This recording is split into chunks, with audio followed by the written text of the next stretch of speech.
Sa ating palatuntunan, tayo po napapanood sa lahat po ng ating partner cable TV channels nationwide. 200 po yan at sa lahat po ng ating available social media avenues para po sa ating global audience. At syempre, kasama natin ang ating partner sa public service. Walang iba kundi si Attorney Mark Tolentino. Kuya Mark, may buntag, sir. May buntag, MJ, at sa lahat po ng mga followers natin sa SMNI, sa Pinoy Legal Minds, and sa lahat po ng social media pages natin sa Kuya Mark Tolentino page, Attorney Mark Tolentino page sa YouTube, sa TikTok, sa Facebook, and of course, I'd like to thank sa management ng SMNI for giving us an opportunity to share our knowledge in law in a basic and elementary way para maintindihan po ng ordinaryong Pilipino. Bukas na po ang linya natin komunikasyon sa lahat po ng ating text line, sa ating call line. Tumawag po kayo at i-comment po ninyo inyong mga tanong, inyong mga pagbatit, mga mensahe sa lahat po ng ating mga social media platforms. By the way, ibilis ng araw, no? Very busy. Kasi busy tayo eh. Busy, daming ginagawa. Kasi kung walang ginagawa, ang tagal maghintay ng hapon kung nasa umaga ka lang. Pag umaga naman, pag gabi ka naman, ang tagal maging umaga. Pag wala kang ginagawa. Pag may ginagawa ka, ang bilis ng oras. That's why you need to maximize your time, lalo na in public service. Kasi kung sayangin mo yung oras mo, tagahiga ka lang doon, magpapalaki ka lang ng tiyan, you're useless. But kailangan natin i-maximize kung ano yung oras na binigay sa atin ng Panginoon Diyos to share our knowledge in public service, any aspect, in media. You can give information. Lawyer, magbibigay ng hustisya. Doktor, mag-health services. Lahat ng tao sa buong mundo may iba't ibang function and role. Ganun yan. Oo, at good morning pala kay Mar Damian, nanonood sa Mindanao. Yeah, hello sa mga Mindanao. Followers natin dyan sa Mindanao, lalo na sa probinsya po natin dyan sa Caraga Region, sa Butuan, sa Agusan, Del Norte, Del Sur, and sa lahat po ng mga probinsya dyan sa Surigao. Good morning po sa atin lahat. Opo, ang ating topic ngayon kay Mark ay part 2 pala, no? Naging topic last week. Yes, ang topic natin last week is about the Judicial Department and the Supreme Court. So Supreme Court, ano yung Supreme Court? Ano yung mga kwalifikasyon na maging justice ng Supreme Court? But ngayon, detailed po tayo ngayon. Detailed with respect to the powers of the Supreme Court. Kasi daming nag-criticize sa Supreme Court in the past few weeks na overreach daw, ibig sabihin, nangingialam daw sa trabaho ng House of Representatives, nangingialam daw sa trabaho ng Presidente ng Pilipinas. So yung pag-usapan natin, so mas mataas ba? Mas powerful ba itong Supreme Court compared sa Presidente ng Pilipinas? Kasi kaya ng Supreme Court na ideklara ang aksyon ng Presidente na unconstitutional. Kaya ng Supreme Court na ideklara ang batas na ginawa ng House of Representatives or Senado or yung impeachment proceedings or articles of impeachment na sinadmit ng House of Representatives, kaya gawin ng Supreme Court and i-declare yan as unconstitutional. Ibig sabihin ng Supreme Court mas mataas sa House of Representatives or mas mataas sa Senado? Yun ang pag-usapan natin, MJ. Tapos, very timely siya, Kuya Mark, kasi nga marami ang nagrarally. Yun nga, sinabi mo, kinikwestiyon yung naging hakbang ng Supreme Court. Marami din naman ang nagrally in favor of the Supreme Court's decision. Tama. Kaya ating simulan ng talakayan, ano po ba ang pinaka-ibig sabihin ng katagang judicial review? Judicial review, actually, ito yung tinatawag, MJ, na inherent power ng courts. Inherent. Inherent, ibig sabihin, kailangan, even wala yan sa ating saligang batas, implied na may power ang ating kataas-taasang hukuman, yung tinatawag na judicial review. Kahit wala siyan sa ating saligang batas. But in our Philippine settings, may definition ang judicial review. But even kung wala yan sa ating saligang batas, inherent power yan ng ating Supreme Court. So ano yung tinatawag na judicial review power? Ito yung certiorari power. So ano, di ba pala natin narinig, MJ? Certiorari, we're filing a petition for certiorari. Ito yung judicial review. The power to settle actual controversies involving rights which are legally demandable and enforceable. Power of judicial review, the power to settle actual controversy. Dapat may actual controversy. But may second paragraph, ang judicial review power. Expanded power ng judicial review. Ano yung expanded power of the judicial review? The power of the courts to determine whether or not there's grave abuse of discretion amounting to lack or excess of jurisdiction on any part of the agencies of the government. So ito yung power ng Supreme Court na magdeklara na isang ginagawa ng any agencies of the government labag sa ating saligang batas. So yun ang tinatawag na judicial review. So ang judicial review, hindi lang about actual controversies involving rights, but power din ng Supreme Court to declare an act as unconstitutional on the ground of grave abuse of discretion. Yun ang tinatawag na judicial review. Ang meaning pala, Kuya Mark, ng certiorari in Latin is to be informed. To be informed. Upang ipaalam. Or to be informed. But actually, in law, the certiorari is to declare an act of a government agency as unconstitutional on the grounds of grave abuse of discretion. Itong powers na ito ng Supreme Court, Kuya Mark, nakalagay po ba ito sa ating 1987 Constitution? Yes, nakalagay sa ating 1987 Philippine Constitution. Pero kahit na hindi nakalagay yan, inherent power yan ng Supreme Court. Nakalagay doon sa ating 1987 Philippine Constitution, 2 paragraph, ang judicial review. Excuse me. Ano yung 2 paragraph? Number 1, the power to settle. What to be settle? I-resolve. To settle. Actual controversy. Dapat may actual controversy. May problema. For example, problema sa lupa, problema kung sino ang legal na asawa, problema about sa mana, issue kung guilty or not guilty, ba tama ba ang pag-convict ng isang tao as guilty for lifetime imprisonment, yun, to settle actual controversies involving rights, which are legally demandable and enforceable. But ang second, yung expanded power, any actions of the government, the Supreme Court will determine or can determine whether or not there is grave abuse of discretion amounting to lack or excess of jurisdiction.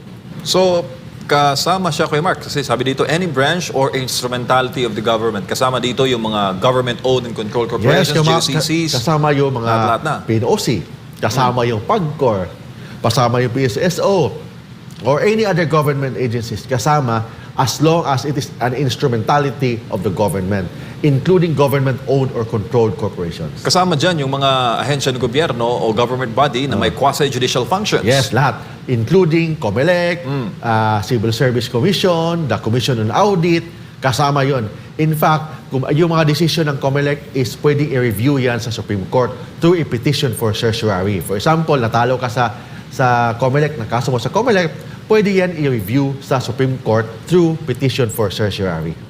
Thank you, Kuya Mark. Sino po ba ang mga pwedeng mag-file ng petition for judicial review? Normally, ang petition for judicial review, kailangan ang mag-file dyan, kailangan may locus standi ka. Locus standi or you must have legal standing. Ibig sabihin, hindi ka pwede mag-file ng petition for certiorari kung hindi ka naman partido sa kaso. Di ba? As a rule, dapat you should be party of the case or you should have legal standing. But may exception dyan. For example, yung mga in case of paramount public interest o paramount important na mga issues. Like for example, yung issue about the constitutionality of a law. Like for example, yung Healthcare Act, mga ganon. Yung issues about sa election. Issues about sa yung sa mga yung election. Anybody, for example, a political party can question it or a voter can question it because they have legal standing. So, ang legal standing as a rule, you should be a party to the case. But kung may mga paramount important na mga kaso, even a public, a citizen, or a voter, a taxpayer can file a petition for judicial review or certiorari. Kasi one of the requirement kasi of judicial review, you must have legal standing or locus standi. But even though you're not a party to the case, but you are affected directly or personally or directly, like a taxpayer, pwede ka mag-file ng petition for certiorari. For example, may tax na sinadmit na i-increase ang value-added tax. So you're a taxpayer, you can question the constitutionality of a law. Like for example, in this case, in-expand or postpone ang barangay election, barangay or SK election, any voter can question it as because it has paramount public interest. Ganun yan. Thank you, Kuya Mark. Pag sinabi po bang petition invoking judicial review, ito ba urgent? Or depende pa rin sa Supreme Court kung kailan sila magde-decide? Depende sa Supreme Court kung kailan sila mag-decide. May mga issues na urgent, like for example, election cases, urgent yan. Pero yung mga issues na hindi naman siya masyadong importante or public important, may priority din sa Supreme Court, but of course may nakapila yan kung ano talaga ang pinaka-priority. Ganun yan. For example, ngayon may naghahain na isang abogado ng temporary restraining order doon sa bagong pirma na batas canceling the 2025 barangay and SK elections. Ganun yan. So if we expect na bago ang December, which is yung original schedule ng BSKE ngayong taon, maglalabas na. May decision ang Supreme Court. Kasi last time sinabi ng Supreme Court na hindi pwedeng i-postpone yung mga barangay or SK except kung may justifiable reason, acceptable reason. So kung mag-file lang kasi on the ground na ayaw lang nila magka-eleksyon, hindi pwede yan. I think that is the decision by the Supreme Court in Makalintal versus Comelec. I don't know, basta Makalintal case yun. And the Supreme Court says na hindi pwede na i-suspend or i-postpone ang barangay election except pag may importante talaga na dahilan. So kailangan ang ating pamahalaan magpresenta sa Supreme Court ng importanteng dahilan bakit i-postpone ang SK at barangay election. Kung wala naman, baka i-declare ng Supreme Court na unconstitutional yung batas na pag-postpone ng barangay at SK election. Oo, at sabi nga ni Attorney Romy Makalintal, ano raw Kuya Mark? In fact, siya nga nag-file sa Supreme Court. Yeah. Dapat daw na ipagtanggol lang tayo ng presidente, may mga ganong anggulo, tapos hindi daw napag-aralan yung postponement ng barangay and SK elections. Kasi right to vote is a constitutional right. So you're depriving the right to suffrage ng mga taong bayan to elect yung kanilang mga barangay officials. Lalo na nakasaad po sa ating batas na ang barangay officials, yung term nila dapat is 3 years lang. But of course, kung extend nila, of course, discretion yan ng ating mga congressman at senador. But kahit na discretion nila yan, kailangan consistent dapat sa saligang batas ang pag-extend nila or pag-postpone nila sa eleksyon. Kasi sabi ng ating Supreme Court, kailangan may sapat na dahilan bago isuspend ang barangay o i-postpone ang barangay at SK election. Okay. Thank you, Kuya Mark. Tedious po ba? Napaka-tedious po ba mag-file ng petition for judicial review? Ano po ang mga requirements, Kuya Mark? Ang mga requirement for judicial review, number 1, there must be a actual case or controversy. Kung walang issues naman, kung wala namang actual case, mag-file ka lang sa Supreme Court to declare a law as unconstitutional, baka ma-dismiss yan. Kasi kailangan may actual na problema, actual case or controversy. Second, the one who filed a case must have legal standing or yung tinatawag sa batas na locus standi. And third, the issues raised hinog na for adjudication. And kailangan yung kaso hindi pa moot and academic. Pag hindi pa siya moot and academic, yun ang mga requirement na bago mag-file ng petition for judicial review or petition for certiorari. Thank you, Kuya Mark. Halimbawa, may mga tanong, Kuya Mark, regarding political questions. Pwede ba yang isa lang sa judicial review, yung mga political na mga tanong? For example, what is a political question? Political question, yung mga wisdom yan ng ating congressman at senador, yung mag-propose ng batas. Yun ang wisdom. Can the Supreme Court question the wisdom of a congressman or a senator? As a rule, no. Because the wisdom of the congressman, the senator, or the president cannot be questioned because it is a political question. Except if there's grave abuse of discretion. Pag yung mga ginagawa ng ating mga congressman, labag na sa ating saligang batas. Labag na sa ating saligang batas. For example, gusto ng mga congressman na bawasan ang budget ng Supreme Court ng 2-0, gawing 0. Kasi hindi nila sinunod yung articles of impeachment. 0 ang budget ng Supreme Court. Can Congress do that? No, because labag yan sa ating saligang batas. Kasi sabi ng saligang batas, may tinatawag tayong fiscal autonomy sa Korte Suprema. They say fiscal autonomy, hindi pwedeng babaan, but pwedeng dagdagan. Yun ang sabi ng fiscal autonomy. So, can the Supreme Court question the wisdom of the lower house kung gawin nilang 0 ang budget ng Supreme Court? Yes, because that is already a constitutional question. Because very clear ating saligang batas, fiscal autonomy ang Supreme Court. So, ang political question, the Supreme Court can declare an act of the government as unconstitutional or will determine whether or not the acts of the governments of the government agency is unconstitutional or whether or not there is grave abuse of discretion amounting to lack or excess of jurisdiction. Yung impeachment proceeding po ba versus VP Sara, can it be considered as a political question? It is a political question. Why? Because the power of the lower house, they have the sole power to initiate articles, to initiate all kinds of impeachment. So, ibig sabihin, kailangan sila lang, ang lower house lang ang may authority sa ating saligang batas to initiate the articles of impeachment. But kung kailangan sundin lang nila, ano yung steps to file an impeachment case. Kung hindi nila sinunod, pwedeng ideklara ng Supreme Court as unconstitutional. Yun ang nangyari ngayon kasi hindi sinunod yung tinatawag na 1-year ban. Kasi apat na yata ang complaint. So, pwede sabihin ng Supreme Court, unconstitutional yung ginagawa ninyo kasi labag yan sa ating saligang batas. Political question ang pag-file ng articles of impeachment. The power has the sole authority to initiate impeachment yung lower house. But ang Supreme Court, under the principle of check and balance, can declare the articles of impeachment as unconstitutional kasi hindi sinunod ang steps or proseso na nakasaad po sa ating saligang batas. Meron din pala, aside sa impeachment proceedings, Kuya Mark, may mga halimbawa na binigay po yung ating Philippine jurisprudence. For example, yung declaration ng martial law ng isang presidente. Sakop pala yan, ng, isa pala yung political question. Pero subject na raw siya ng judicial review. Yes, yan. For example, ideklara ni President Bongbong Marcos martial law sa buong Pilipinas. Yan. Kasi walang dahilan lang. Kasi dami lang maingay na ayaw sa kanya. Can the President do that? Yes, the President can declare martial law, but it will be subject to judicial review. Why?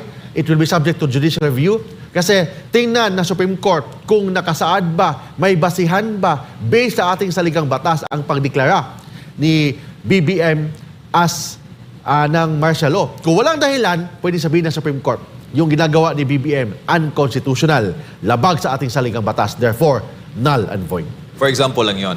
Isang lang yan. Okay.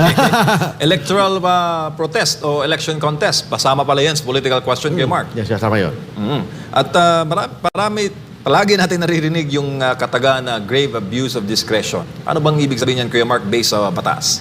Yung pag-abuso sa discretion, hindi mo sinunod. In a basic way, basic term, hindi mo sinunod ang prinsipyo na nakasaad po sa ating saligang batas. Ano yung prinsipyo na yan? For example, fiscal autonomy. That's a principle guaranteed under the Constitution. Fiscal autonomy for the Supreme Court. Ibig sabihin, hindi dapat pakialaman ang budget ng Supreme Court. Kung nangabuso ang mga congressman, gawing zero ang budget ng Supreme Court, can they do that too? Because that is already grave abuse of discretion kasi hindi yan sang-ayon sa prinsipyo na nakasaad po sa ating saligang batas.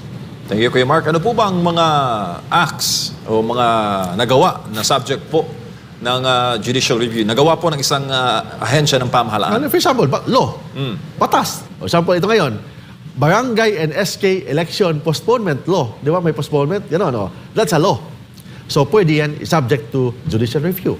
Mga executive orders ng ating presidente, pwede yan subject to judicial review. In all other acts of the government agencies. All other acts, for example, may mga requirements